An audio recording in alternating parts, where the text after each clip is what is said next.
Okay, guys, what are we doing today? I have a PlayStation 3 and a PlayStation 3 controller.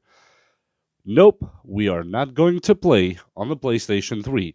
I know a lot of you might be even too young to remember PlayStation 3, let alone to remember the game I will play on this laptop, which is older but not that old to say that it's obsolete. It still rocks, and i7 4700 has 16 gigs of RAM, and well, pretty much that's it, and a beautiful touch screen.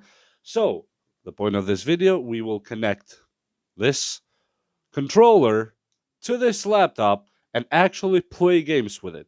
These controllers are quite cheap. It's just one of those DualShock PlayStation 3 standard issue controllers. And how we do that, we grab one part of the cable, we take one of these cables, if you guys remember, if you're old enough, probably one of these cables. And if you're too young to not remember these cables, you can still find mini USB, I think they used to call them, on eBay for probably pennies. And you can find these controllers for a couple bucks anywhere you want. And let's plug it in and see what happens, right? We plug one side in, and we plug the other side in the controller. And the controller, it's flashing the lights. That means it's not being recognized. It's not in ready mode to play. What do we do here on the screen right now? Let's go to devices. Right here, Bluetooth and other devices. I'm not exactly the best on using this touchpad stuff. PlayStation 3 controller, it says here. Almost as if it recognized it, but we know it did not because the lights are flashing, and that's not a good sign.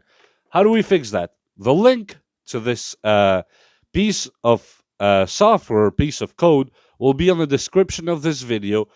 We go to the browser. This link will be on the description, as I said, for you. You hit download on this file.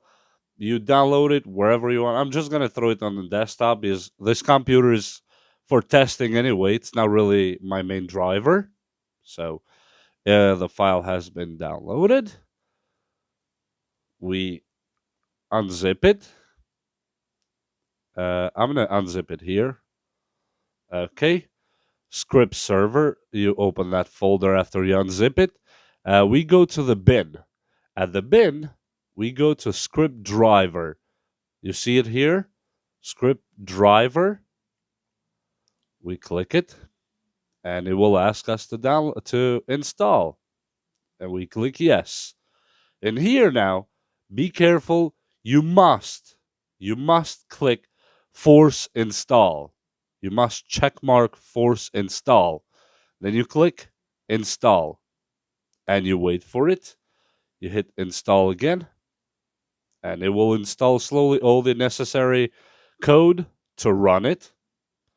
And at this point, it is done. Install summary and all that. We click exit. So at this point, we made this computer think that we installed an Xbox controller.